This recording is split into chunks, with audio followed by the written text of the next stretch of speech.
자, 우리 성도들은 신앙생활 하다 보면은 흔히 얘기하는 신앙의 침체기가 올 때가 있습니다. 항상 우리가 믿음이 정말 굳세고 항상 성령 충만하고 또 항상 우리가 하나님에 대한 열심이 있고 열정이 있고 뜨겁고 그러면 좋겠지만 사실은 그럴 수가 없습니다. 왜 그러냐면 우리는 여전히 육신의 장막에 있고 또 알게 모르게 우리는 세상에 많은 영향을 받고 있고 또 그러다 보면은 우리는 그런 영향 때문에 우리의 믿음이 약해질 때도 있고 또 여러 일들 때문에 우리가 하나님 앞에 아주 일관된 충성된 그 믿음의 자리에 굳게 서 있지 못할 때가 사실은 많이 있습니다. 저도 역시 신앙의 침체를 저도 겪습니다. 목회자라고 해서 항상 마냥 하나님의 일이 좋고 그렇진 않아요. 어쩔 때는 교회 오기가 싫어요. 교회 오기도 싫고 또 어떨 때는 오늘이 주일이 아니었으면 좋겠다. 또 말씀을 전하지 않았으면 좋겠다. 이런 생각이 들 때가 있어요. 오늘 아침에 이제 교회에서 이제 사태로 가다 보니까 어떤 분이 등산복을 입고 가시더라고요. 저는 그걸 보면서 나는 한 번도 주일에 어디 등산을 가본 일이 없는데 갑자기 그 생각이 들어요. 나는 한 번도 주일에 등산을 가본 적이 없는데 갈 일이 없죠. 어떻게 갑니까? 항상 교회 사역을 해야 되고 늘 그다음에 또 이제 작년 하반기부터는 계속 그냥 교회에서 그냥 계속 있다시피 하니까 잠깐 문 밖에 잠깐 나갔다 들어오는. 그러니까 저도 가끔은 예배가 드리기 싫어요.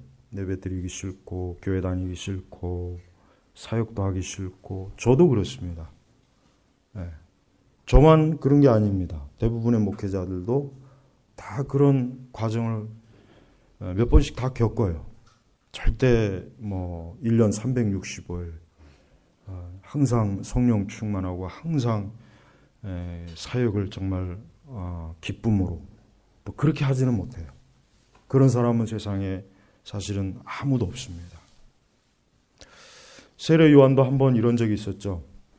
세례 요한도 감옥에 갇혔는데 정말 분명히 예수님이 메시아인데 자기가 볼 때는 예수님이 왜 자기가 기대한 대로 메시아가 오셨으니까 이제 뭔가 이스라엘에 변화가 있겠구나.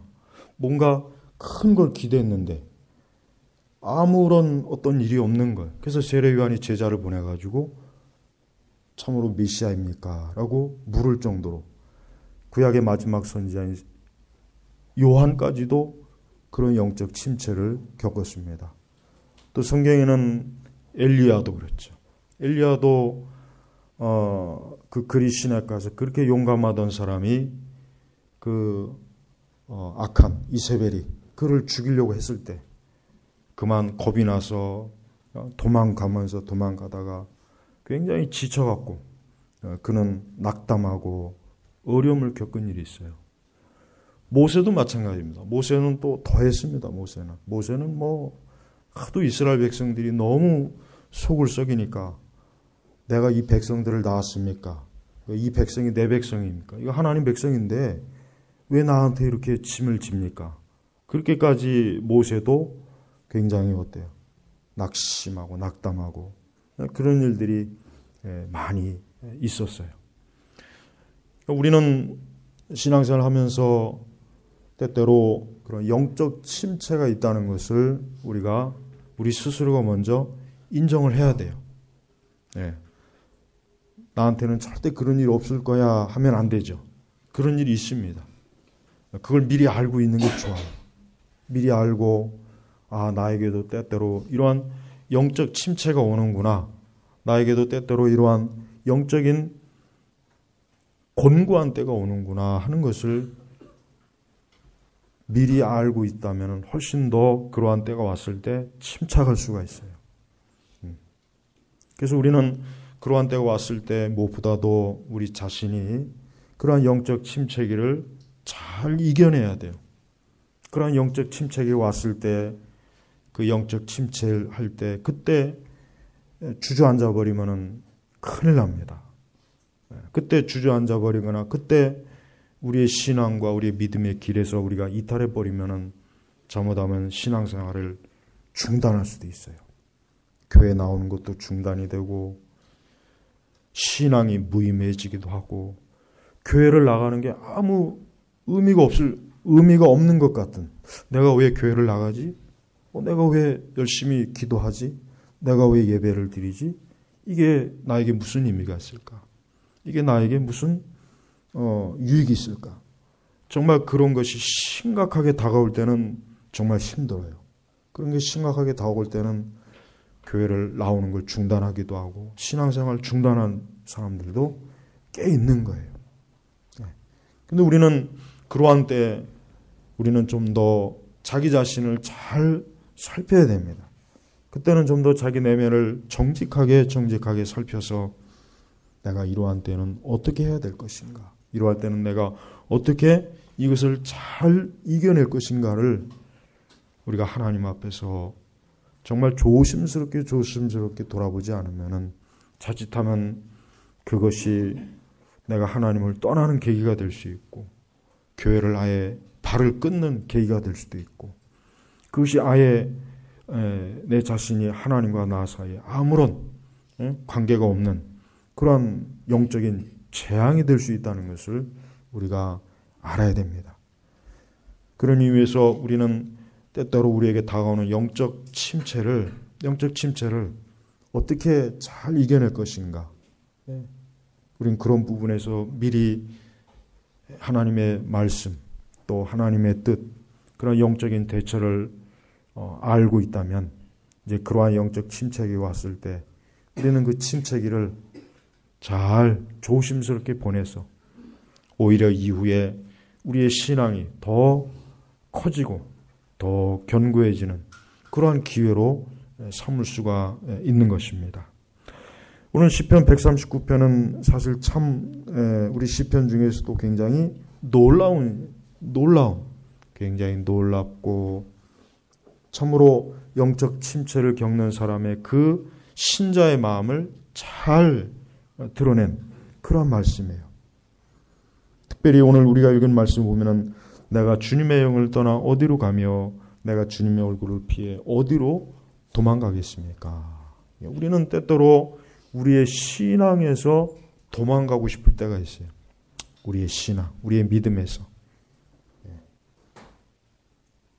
이유는 모르겠어요. 어떤 여러 가지 이유가 있어요. 지난번에 잠깐 얘기했지만 굳이 내가 하나님 앞에 죄를 짓지 않았는데 내가 분명히 평소대로 열심히 하던 대로 신앙생활 했는데 문득 갑자기 내 신앙에서 도피하고 싶고 내 믿음에서 도피하고 싶고 그냥 마냥 멀리 떠나고 싶은 때가 있어요. 그때 지금 이 7절의 말씀이 정확하게 그 편이에요. 그래서 내가 주님의 영을 떠나 어디로 가며 내가 주님의 얼굴을 피해 어디로 도망가겠습니까? 어디로 도망가겠습니까? 예. 인간은 살아가면서 자신의 삶과 자신의 모든 어떤 보금자리에서 뭔가 막연히 도망가고 싶고 멀리하고 싶고 뭔가 아주 그냥 아무도 나를 찾지 못하는 그 먼 곳으로만 이렇게 도피하고 싶은 그런 갈망이 사실 모든 사람에게 있는 거예요. 우리 믿는 성도들에게도 있다는 거예요. 우리 믿는 성도들에게도 그것이 있는 거예요. 그러니까 우리가 그럴 때 자책할 필요는 없어요. 아, 내가 왜 이럴까? 내가 이렇게 믿음이 엉망해서 되겠는가? 내가 이렇게 믿음이 약해서 되겠는가? 그때는 그런 자책은 굳이 할 필요는 없어요. 그런 자책은 할 필요 없고 오히려 우리는 그런 우리 자신을 영적인 우리의 상태를 좀 더 세밀하게 잘 살펴볼 필요는 있어요. 아마도 무엇보다도 우리는 육신을 갖고 있기 때문에 몸이 아프고 몸이 피곤할 때는 영적으로 꼭 영향을 받습니다. 그래서 우리가 너무 지나치게 우리가 지나치게 피곤하고 몸이 아플 때는 영적으로도 힘들어요. 영적으로도 사실은 잘 이겨내질 못해요. 그래서 몸이 너무 피곤하고 몸이 아플 때 우리는 그때 우리의 몸을 좀 쉬어줘야 돼요. 우리의 몸을 쉬어줘야 되고 또 우리의 몸을 돌볼 필요가 있어요. 네. 엘리야가 도망갔을 때 하나님께서는 까마귀를 통해서 그에게 먹을 걸 주셨죠. 먼저 먹을 걸 주셨어요. 먼저 그의 몸의 기운을 세워준 거예요. 그러니까 때때로 우리의 육체가 약해질 때, 우리가 질병에 들었을 때, 우리가 너무 피곤하고 너무 막 일에 힘들 때, 그때 사실은 어때요? 영적으로 반드시 침체가 오게 되어 있습니다. 그래서 우리는 그럴 때 우리 육체를 좀 생각해 줘야 돼요. 믿는 성도라고 해가지고 육신을 소홀히 하면 안 되거든요. 믿는 성도라고 해서 자기 육체를 마구 다루면 안 됩니다. 자기 육체를 어느 정도 쉬어주기도 하고 안정을 취하기도 하고 또 우리는 우리 몸의 흐름을 잘 알아야 돼요. 우리 젊은 청년들은 모르겠지만 40대 중반이나 50대 중반, 60대 이때쯤 되면은 우리 사람은 남자나 여자나 굉장히 많은 변화가 있어요. 내적으로 변화가 있어요. 호르몬의 변화도 있고 우리 몸 안에 있는 여러 우리 신경이라든가 이렇게 변화가 있어요. 우리는 그런 것들도 어느 정도 이해하고 있어야 됩니다. 그래서 모든 걸 다 영적인 방법으로 해결할 수는 없어요. 그러니까 기도만 하면 돼 이럴 수는 없는 거예요. 기도만 하면 다 돼 그럴 수는 없습니다. 그래서 때때로 우리가 영적인 침체가 왔을 때 제일 먼저 혹시 내 몸에 이상이 있는가? 혹시 내 몸에 어떤 내 몸 안에 어떤 신경이나 호르몬이나 이런 부분에 어려움이 없는가? 특히 우리 여성들은 이제 중년의 때가 되면은 우리 여성들은 남자들보다 훨씬 더 급격하게 심리적으로 정신적으로 변화가 커요. 굉장히 커요.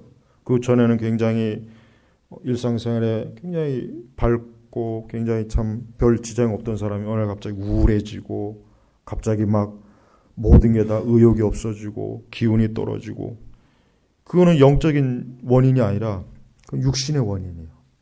그럴 때는 병원에 가서 그 나이대에 몸의 변화, 그 나이대에 필요한 영양소라든가 그 나이대에 필요한 것들을 공급을 해주면 됩니다. 인간은 육체를 가지고 있어요. 그러니까 육체가 일단은 온전하면 모든 부분에서 우리는 괜찮아요. 그러나 육체가 문제가 생기면 힘들고 고단합니다. 그것이 영적으로 반드시 영향을 오게 돼 있어요. 또 우리는 정신적, 심리적인 것도 무시하면 할 수 없어요. 정신적, 심리적인 무시는 절대 그건 어리석은 거예요. 그래서 우리의 마음과 우리의 정신이 어떠한가도 좀 살펴야 돼요. 그래서 잠이 부족하거나 아니면 너무 일에 많이 치이면은 정신적으로 어때요? 지칩니다. 피곤해집니다. 그래서 우리의 뇌가 제대로 작동을 못해갖고 자꾸 어때요? 짜증도 나고 공연히 화도 나고 전에는 아무렇지도 않았는데 괜히 막 교회 일도 갑자기 하기 싫어지고 교회 나오는 것도 괜히 거부 반응이 들고 목사님의 설교도 듣기 싫고 성도들과 교제도 별로 달갑지도 않고 그런 여러 가지 영향이 있어요. 그래서 우리는 영적인 침체 왔을 때 우리의 정신과 우리의 마음의 상태도 잘 살펴봐야 됩니다. 또 우리가 재정적으로 힘들 때 그때도 여러분 영적인 침체가 와요. 자꾸 물질적으로 생활이 염려가 됐을 때 그래도 예수님 성경에도 그런 말씀이 있어요. 생활의 염려. 분명히 있기 때문에 그러는 거예요. 그래서 우리는 때때로 생활의 염려가 너무 빠지면 그것 때문에 영적인 침체가 올 수도 있어요. 그러니까 우리는 여러 가지 복합적인 요소가 우리의 영적인데 영향을 준다는 걸 이해해야 됩니다. 그걸 이해하지 못하고 무조건 너가 기도 안 해서 그래. 너가 믿음이 지금 약해서 그래. 네가 지금 마귀에게 시험에 들어서 그래. 그렇게 하면은 굉장히 치명적인 문제가 걸려요. 사실은 그게 아니거든요. 사실은 그 문제가 아닌데 그 원인이 아닌데 자꾸 그거를 돌려버리면 어때요? 진단이 잘못되면 처방도 잘못되는 거예요. 그래서 여러분 영적 침체가 왔을 때는 내 신체적인 변화, 내 정신적인 변화, 내 마음의 변화, 내 의식의 변화, 또 내 주변 환경의 변화, 이런 것들이 나에게 스트레스를 주고 나에게 자꾸 내 신경을 거슬리고 자꾸 어떤 외부적인 또 내적인 이런 것들이 나에게 자꾸 압력을 줄 때 우리는 그것들을 잘 분석하고 이해해서 이런 것들이 지금 내 믿음에 영향을 주고 있는구나. 이런 것들이 지금 나를 자꾸 영적으로 다운되게 하는구나. 이런 것들이 자꾸 내가 신앙생활하고 믿음 생활하는데 자꾸 나를 잡고 있는구나. 그래서 그 부분을 꼭 처리해야 됩니다. 그러면 아마 대부분이 영적인 부분도 곧 다시 회복이 될 거예요. 그런 분도 회복이 될 거예요. 그래서 우리 그리스도인들은 영적인 걸 극단적으로 밀고 가면은 그런 문제가 생겨요. 그리고 여기 우리 자녀들을 키우는 분들, 저도 아이들을 키우지만 절대 아이들 종교적으로 억압은 하지 마세요. 저는 우리 아이들을 예배 그딴식 그렇게 절대 안 합니다. 가끔가다 잔소리는 해요. 예배 태도가 예배 잘 드려라, 졸지 말아라. 그러나 그 이상은 안 합니다. 막 매를 치거나 때리거나 성경 안 읽는다고 밥을 안 주거나 그러진 않아요. 절대 우리 아이들을 사도 바울로 만들 생각이 없어요. 난 우리 아이들을 선지자로 만들 생각이 없어요. 그건 하나님이 만드신 글이 내가 만드는 게 아니에요. 특히 목회자의 자녀들은 교회에서 스트레스를 많이 받는 걸 저는 많이 봤거든요. 많이 받고 그래서 목회자의 자녀들은 아주 흑백이 분명해요.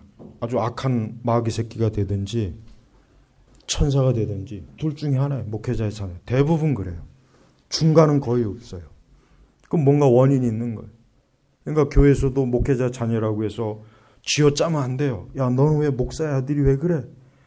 이 큰 교회는 좀 교회 보면 권사님들이 잔소리 많이 하지. 너는 왜 그래? 너 목사님 아들이 딸이 왜 그래? 애들이 그런 얘기를 듣고 자라면은 어때요? 애들이 노이로제가 걸려요. 커서도 그게 영향을 주는 거예요. 그리고 본인이 내가 목회자 아들인데 왜 이러지? 그거 잘못된 거예요. 그러면 안 되는 거예요. 똑같이 취급해야 돼요. 저도 우리 애들한테 안 해요. 물론 내가 볼 때 좀 이랬으면 좋겠지만 그건 시간이 가면서 해결해야지 지금 당장 쥐어짜면 안 됩니다. 그럼 큰일 나요. 에드워즈의 친척 중에 도끼로 사람 찍어서 죽인 얘기 혹시 압니까? 그 내용이 있어요. 전기집 보면 나와요. 에드워즈 친척 중에 미쳐갖고 도끼로 사람 찔러 죽인 얘기가 나와요. 그러니까 청교도들의 단점이 뭐냐면 너무 종교적인 압박을 주니까 견디질 못하는 거예요. 그래서 많이 미쳐요. 정신적으로 막 미치고 심각한 일탈도 하게 되고 폭발해버려요. 폭발. 어떻게 할 수가 없으니까.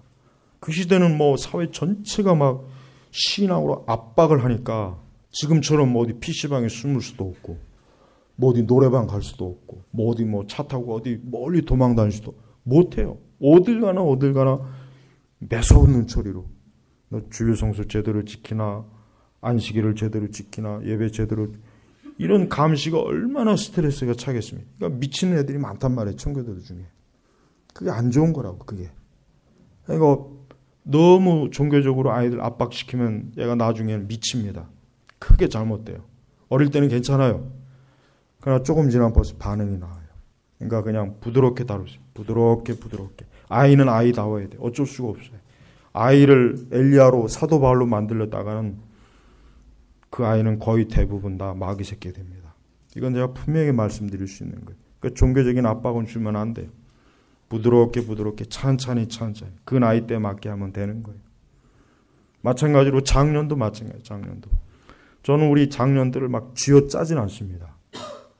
장년들을 막 쥐어짜거나 막 그러진 않아요. 왜 그러냐면 물론 그렇게 해서 겉으로 신앙생활을 하는 것처럼 보일 수는 있지만 그러나 그 속에 정말 기쁨과 감사함과 은혜를 누림으로 신앙생활은 못해요. 그렇게는 못합니다. 겉으로는 굉장히 열심히 막 밤낮을 할 수는 있어요. 겉으로는 그게 보여요. 그러나 그 중심에서는 전혀 믿음이 없어요. 은혜가 없는 거예요. 그냥 강압적으로 하라니까 하는 것뿐이지 그 속은 전혀 하나님에 대한 사랑과 마음이 없는 거예요. 그러니까 그러면 안 되거든요. 그러니까 하나님의 말씀과 은혜로 천천히 푸른 초장으로 해서 말씀의 꼴을 잘 먹고 건강하면, 그러면은 본인이 신앙생활 잘할 수가 있는 거예요. 근데 이걸 쥐어짜게 되면 어때요? 쥐어짜게 되면 힘들어져요. 사실 우리나라가 전통적으로 교회가 그러거든요. 우리나라는 전통적으로 보면은 율법주의가 사실 좀 심하긴 했어요. 율법주의가. 지금이야 뭐 그렇지는 않지만 80년대까지 보면은 굉장히 심합니다. 율법주의로. 교회에서 막 아주 심하게.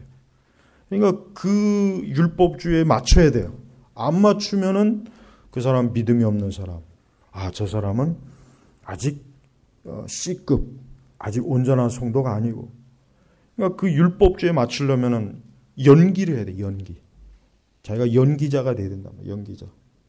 진짜 내가 하나님 앞에 신앙생활하는 것이 아니라 신앙생활을 정말 잘하는 사람처럼 내가 어때요? 연기자가 돼야 돼요. 그런 장로님들, 그런 권사님들이 얼마나 많은지 아십니까? 근데 그분들이 내적으로는 어때요? 전혀 열매가 없어요. 믿음의 열매도 없고 은혜도 없고. 그러니까 철저하게 교회와 이 세상이, 교회와 교회 문 바깥이 어때요? 철저하게 분리가 되는 이유가 바로 거기에 있는 것이에요. 그래서 우리는 우리의 신앙이 어때요? 우리의 신앙이 항상 그리스도의 인도함을 받는 신앙이 돼요. 말씀으로 인도함을 받아야 돼요. 억지로, 막 강제적으로, 강압적으로 그렇게 하기에는 인간은 어때요? 인간은 고귀한 인격체란 말이에요. 하나님의 형상을 담은 인격체란 말이에요. 그럴 수가 없거든요. 물론 개나 돼지는 그렇게 할 수 있지만 사람은 그렇게 안 되는 거예요. 사람은 그렇게 안 되는 거예요. 그래서 항상 우리 스스로도, 우리 스스로의 신앙생활도 내가 그리스도 예수 안에서 어때요? 진리가 너희를 자유케 하리라 그랬어요. 자유케. 이 자유는 뭡니까? 이건 방종이 아니에요. 타락이 아니죠. 내 마음대로 해도 좋다는 게 아니에요. 진리 안에서, 말씀 안에서, 은혜 안에서 자유란 말이에요. 그러니까 그거를 누려야지. 은혜가 아닌 바깥으로 넘어가면 그건 방종이 되는 것이고, 은혜가 없이는 뭡니까? 율법주의가 되는 거예요. 그래서 항상 우리는 신앙생활할 때 모든 걸 다 고려해야 되는 거예요. 영적인 것도, 정신적인 것도, 심리적인 것도, 육체적인 것도, 이걸 다 고려해야 돼요.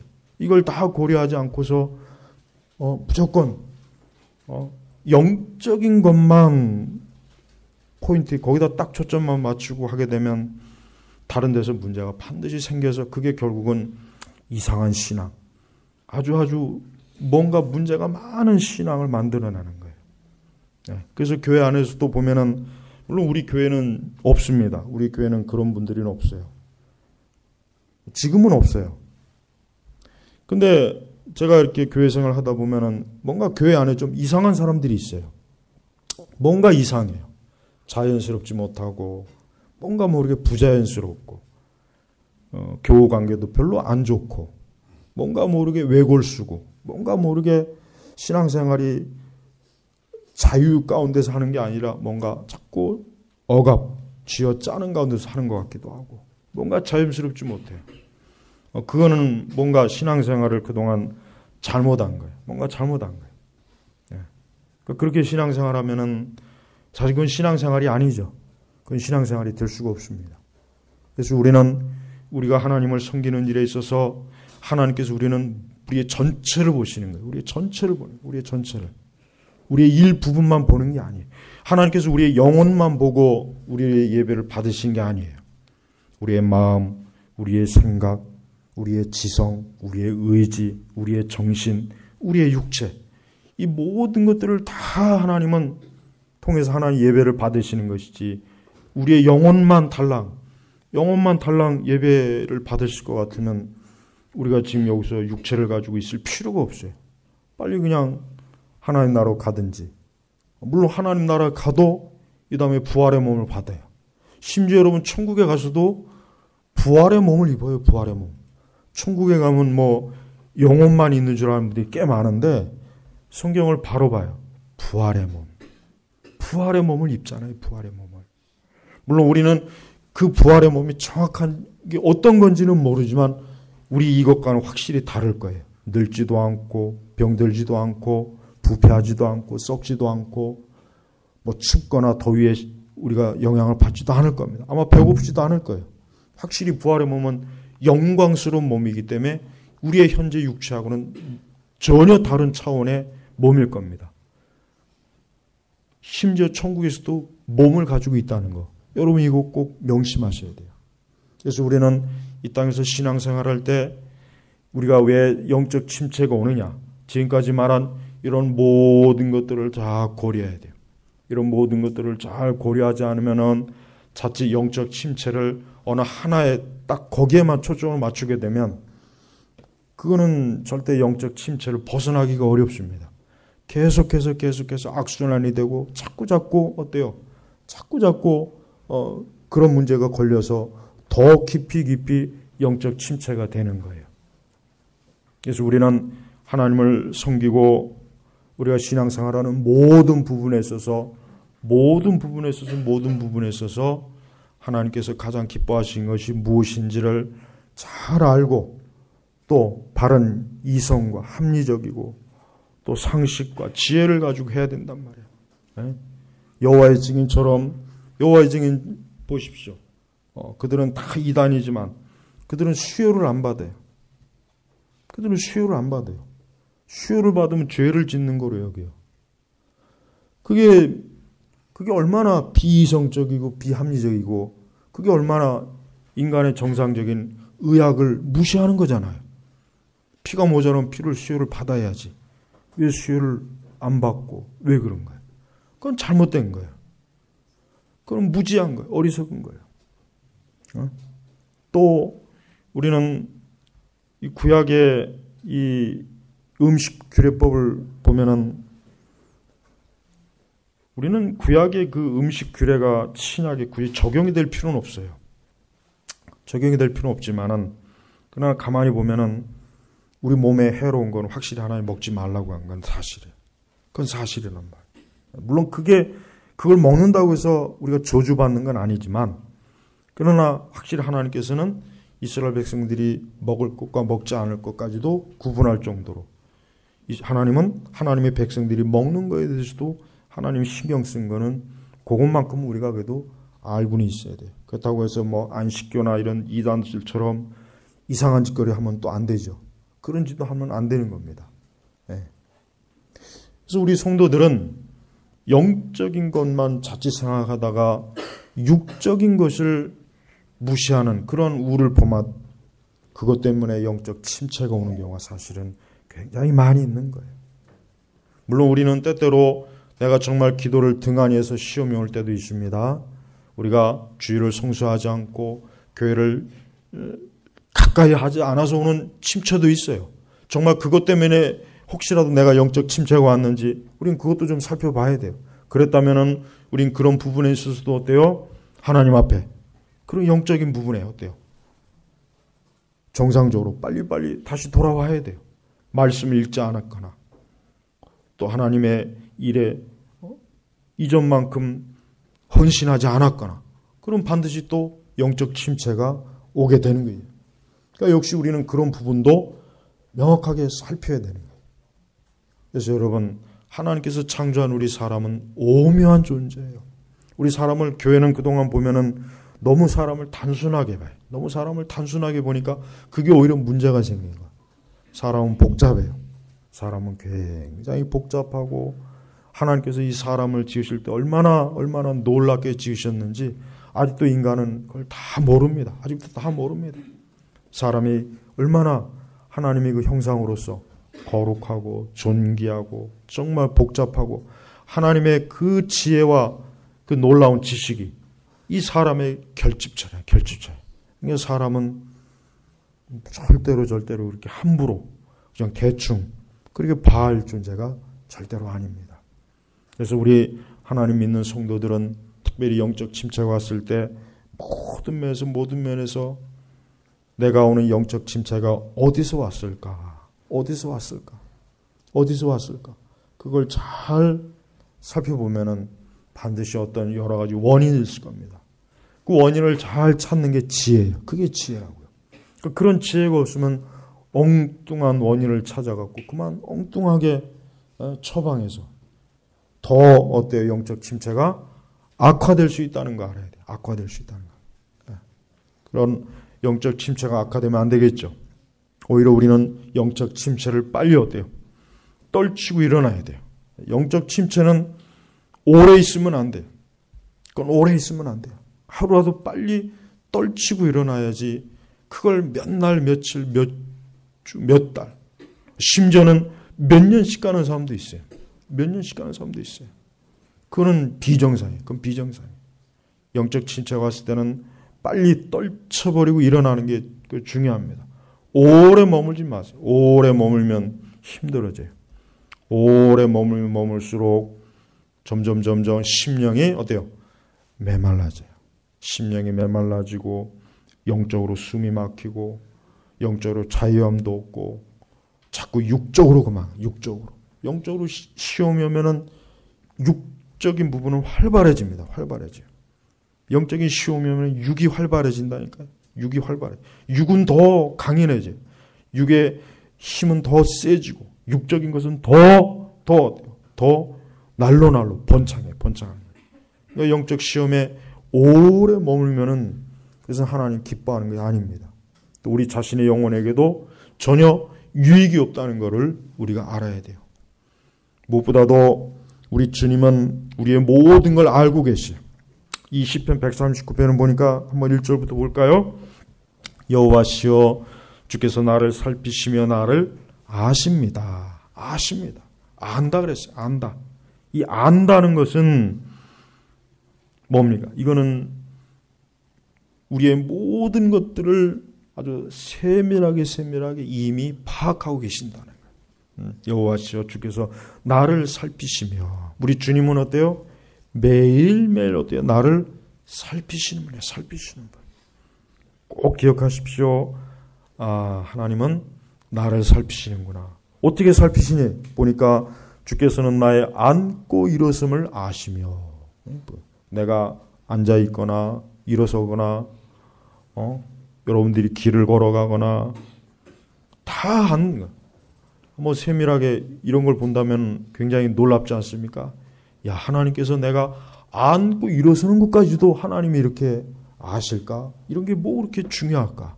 근데 하나님 분명히 아신다 그랬어요. 심지어는 뭡니까?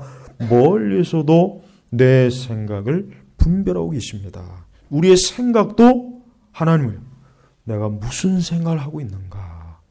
내 백성이 내 자녀가 무슨 어떤 생각을 지금 하고 있는가도 다 아는 거예요. 그러니까 우리 성도들은 생각도 잘해야 되겠죠. 생각도 조심해야 되겠죠. 우리의 생각이 죄악된 것을 생각하거나 악한 것을 생각하면 하나님은 그것도 보고 계시는 거예요. 우리가 의롭고 선하고 하나님 기뻐하는 경건한 생각을 할 때 하나님 그걸 또 보고 계셔요. 그 다음에 뭡니까? 나의 길과 눕는 것을 아시고 내 모든 행위를 밝히 알고 계십니다. 밝히 알고 계십니다. 여러분 시편 139편의 이 말씀을 가만히 보시면은 우리는 하나님의 눈을 피할 수가 없어요. 하나님의 눈을 피할 수가 없어요. 하나님께서 내가 앉고 일어서고 눕고 길을 가는 것, 심지어 내 생각 모든 걸 알고 계신다는 것. 우리가 영적 침체를 겪을 때 이 말씀을 꼭 기억하십시오. 나는 혹 하나님을 잊어버리고 나는 혹 하나님을 멀리 떠난 것 같고 아니 심지어 하나님이 나를 멀리 떠난 것 같은 그런 느낌이 들어도 그건 느낌일 뿐이에요. 그건 느낌일 뿐이지 실제로 뭡니까? 하나님 나를 떠나질 않아요. 내가 아무리 하나님 나를 좀 떠나주세요라고 애걸복걸해도 우리 주님은 우리를 하나님의 자녀들을 어때요? 떠날 수가 없어요. 떠나질 않아요. 그리스도의 피로 값주고 산 자기 백성이기 때문에 어때요? 하나님 떠나지 않는 거예요. 그러면서 보니까 4절에는 여호와여 시여 보소서 내가 혀로 말하기도 전에 주께서는 그 모두를 아십니다. 이것도 뭡니까? 우리 마음에서 우리 속에서 무슨 말을 할지도 아시는 거예요. 무슨 말 할지도. 내 혀에서 내 입에서 말이 나오기 전에 벌써 이미 그래서 여러분 우리는 기도할 때 이미 하나님께서는 우리가 뭘 어떤 기도를 하려고 하는지를 이미 알고 계신 분이잖아요. 어떤 기도를 하고 계신지. 내가 혀로 말하기도 전에, 내 혀로 무언가를 표현하고 무언가를 말하기도 전에 하나님 알고 계신다. 또 그분이 계십니까? 주께서는 내 앞뒤를 감싸시며 내게 안수하셨습니다. 나의 앞뒤를 둘러주시는 거예요. 내가 둘러주시는 거예요. 우리는 이 시편 139편 1절에서 5절 말씀만 가지고도 나는 하나님의 그 목전에서 도망칠 수가 없구나. 나는 하나님의 목전에서 도망칠 수가 없구나.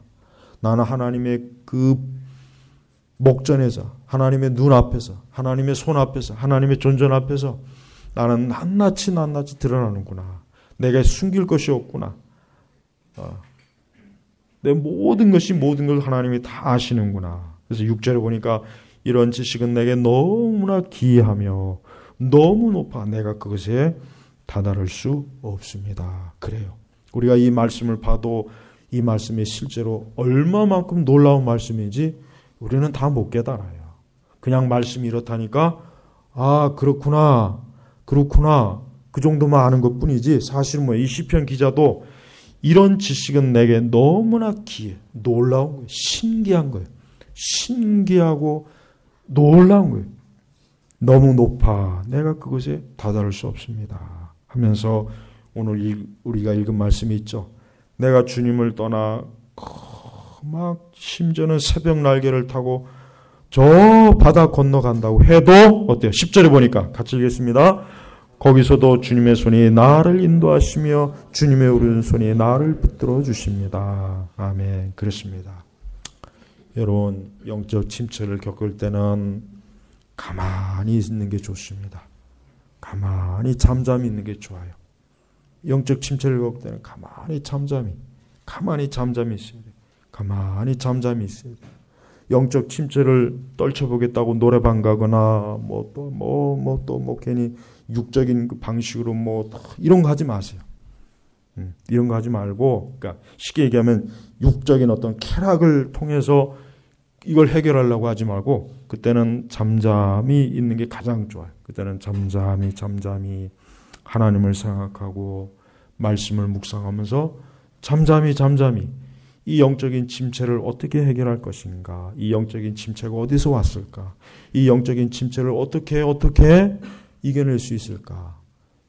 우리 주님이 나의 모든 걸 보고 아시고 내 모든 걸 살피시는데 우선 그 믿음을 가지면서 내가 주님 안에서 안식을 하는 게 가장 좋습니다. 그래서 영적 침체가 왔을 때는 자기가 영적 침체를 겪고 있다는 걸 인정하는 게 제일 중요해요. 분명히 누가 봐도 영적 침체인데 자기는 아니라고 하면 사람도 있잖아요. 누가 봐도 영적 침체인데 본인은 아니래, 본인. 그러지 말고 내 스스로가 어때요? 내가 지금 영적 침체구나. 내가 지금 이전하고 좀 다르구나. 내가 지금 내 영적으로 지금 내 마음이나 내 영적인 상태가 뭔가 좀 이게 아니구나. 그럴 때는 그냥 잠잠히 있으면서 내가 영적 침체가 어디서 왔는지 하나하나 분석하고 하나하나 이런 걸 찾아내야 되는 거예요. 스펄전 목사님도 때때로 굉장히 우울증을 많이 겪었어요. 그분이 평생 겪었어요. 평생. 근데 내가 가만히 생각해봐요. 왜 그랬을까? 그건 그분이 믿음이 없어서가 아니라 제가 볼 때는 그거는 지리적, 환경적, 기후적 요인이 가장 큰 것 같아요. 그래서 스펄전 목사님이 항상 휴가를 어디로 갔습니까? 프랑스로 갔어요. 왜 그러냐? 거기는 항상 햇빛이 가득하거든. 런던이라는 곳은 물론 저는 아직 안 가봤지만은 런던은 항상 비가 오든지 우중충하든지 어둡든지 겨울은 또 빨리 해가 지죠. 그러니까 여러분 이 영국 사람들은요 이 정신질환이 감기처럼 흔합니다. 그래서 영국에는 정신과 치료가 굉장히 흔해요. 정신병이 흔해요. 그래서 영국 사람들은 정신과 가는 걸 전혀 문제 안 삼아요. 왜? 너무나 흔하니까. 그러니까 제가 볼 때는 이 영국 사람들이나 이 북유럽 사람들은요 햇볕을 자주 못 봐요. 햇볕을 자주 못 보기 때문에 어때요? 음침하고 햇볕을 자주 못 보니까 어때요? 심리적 요소, 심리적 이 환경이 이런 부분이 좀 어두워요. 그래서 그 사람들은 햇볕만 나면 뭐 여자들도 그냥 옷 다 벗겨져 있고 그냥 나와서 햇볕을 찌잖아요. 햇빛이 너무 좋은 거예요. 너무 좋은 거예요. 여러분, 우리는 이 사람이라고 하는 것은 모든 필요가 잘 이렇게 조화가 되어질 때 그 사람이 온전해지고 건전해지는 거예요. 그러니까 신앙생활도 그래요. 신앙생활을 잘하려면 아까 말한 그런 것들이 잘 구비가 되었을 때 신앙생활도 잘할 수가 있는 거예요.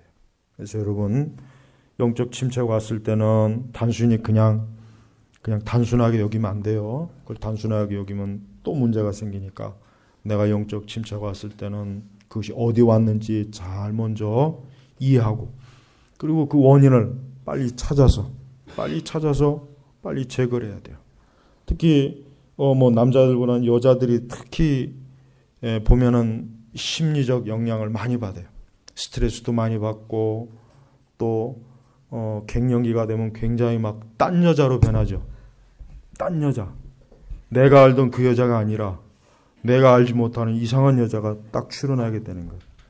그러니까 우리 여성들은 갱년기가 되면은 그 갱년기에 맞는 영양제도 먹고 그런 걸 해야 돼요. 그런 거 안 하면 굉장히 힘들어지니까. 또 우리 남자들도 항상 강하진 않아요. 남자들도 나이가 들면 약해지고, 남자들도 심리적으로 약해지고, 또 틀려요. 남자들 역시 영향을 받을 때는 또 심각한 영향을 받아요. 제가 아까 그랬지만은, 저는 뭐 젊을 때는 뭐 그렇게 뭐 20대, 30대 때는 그렇게 크게 뭐, 근데 확실히 40대 중반 넘어가니까 확실히 좀 뭐랄까, 어떤 우울한 생각도 오고, 일단 이 교회 사역도 자꾸 싫어지는 거예요. 자꾸 싫어지고, 교회 사역을 좀 벗어났으면 좋겠다. 교회 사역을 좀 쉬었으면 좋겠다. 이런 생각이 많이 들어요. 이거는 무슨 소명이나 사명감이 부족한 게 아니에요. 그게 아니라 그만큼 그 나이 때 오는 남성의 심리적 변화 때문에 그러는 거예요. 그러니까 우리 남성분들도 자기 자신의 그런 게 있을 때 자책할 필요는 없어요.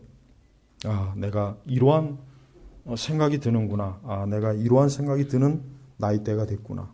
그래서 좀 더 그런 부분을 보완해 주면 되는 거예요. 한 가지 중요한 것은 우리는 어떨지라도 하나님의 사랑은 절대 끊어지지 않아요. 로마서 8장에 나와 있잖아요. 사망이나 높음이나 깊음이나 그 어떤 것도 뭐예요? 하나님의 사랑에서 끊을 수가 없다는 거. 이게 얼마나 큰 축복입니까? 우리가 하는 거에 따라서 하나님의 사랑이 막 뒤죽박죽한다면 단 한 사람도 주님 앞에 이를 수 있는 사람이 없어요. 단 한 사람도 없어요. 그래서 하나님의 은혜는 어디에서 나타납니까? 내가 어떠하든지 간에 하나님의 은혜는 변함이 없는 거예요. 변함이 없는 거예요. 내가 영적 침체를 겪던, 내 믿음이 약해지던, 내가 심지어 혹 죄를 짓는다 해도 그리스도 예수 안에서 우리의 그 사랑, 하나님의 사랑은 변함이 없어요. 변함이 없는 거예요. 그래서 여러분, 영적 침체가 왔을 때 모든 소망을 잃고 의욕도 잃고 기운도 잃고 다 그래도 하나님의 사랑은 조금도 변함이 없다. 하나님의 은혜는 조금도 변화가 없다는 거. 그 한 가지만큼은 절대 잊지 마시라는 거예요. 그 한 가지만큼은 변함이 없어요. 그러니까 우리가 안심이 되는 거예요. 그러니까 안심이에요. 그래서 은혜예요, 은혜. 네. 자, 이제 새로운 봄이 옵니다. 봄이. 이제 또 날씨도 기온도 높아지고 또 몸이 풀어지는 때, 늘어지는 때. 이때 조심하세요. 이때 좀 마음을 좀 가다듬어서 여러분이 영혼과 육체 모든 것들이 조화를 잘 이루는 그러한 삶으로 하나님을 향해 서 있고 하나님을 향해 가고 무엇보다도 우리 성도들은 항상 천국을 향해 가는 거예요. 천국. 이 땅에 영원히 사는 게 아니에요. 지금 우리는 계속 천국으로 가는 거예요. 얼마나 좋습니까? 이 천국의 삶을 기대하면서 위로와 소망, 은혜 가운데 주님 안에 사시기를 주의 이름으로 축복합니다. 기도하겠습니다. 하나님 아버지 감사합니다.